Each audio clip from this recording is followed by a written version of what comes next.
Welcome to the Salmon Runs YouTube. Enjoy the video. In this video, I will explain how to make salmon loaf.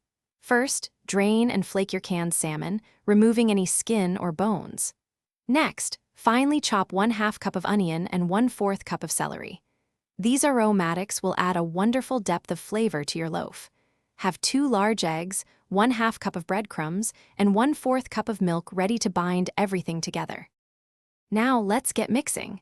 In a large bowl, combine the flaked salmon, chopped onion, celery, eggs, breadcrumbs, and milk. Add 1 teaspoon of salt and 1/2 teaspoon of black pepper. Mix gently with your hands or a spoon until all ingredients are just combined. Be careful not to overmix, as this can make the loaf tough. Form the mixture into an oblong loaf shape. It's time to bake. Preheat your oven to 375 degrees Fahrenheit. Lightly grease a loaf pan or a baking dish.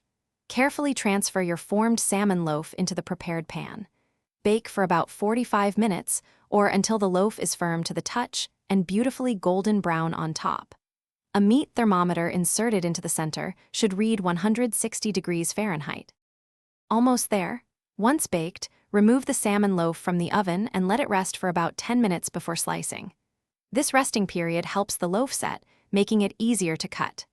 Serve your delicious salmon loaf warm with a fresh dill sauce or a squeeze of lemon. It pairs wonderfully with creamy mashed potatoes, steamed green beans, or a crisp garden salad. Enjoy your homemade meal.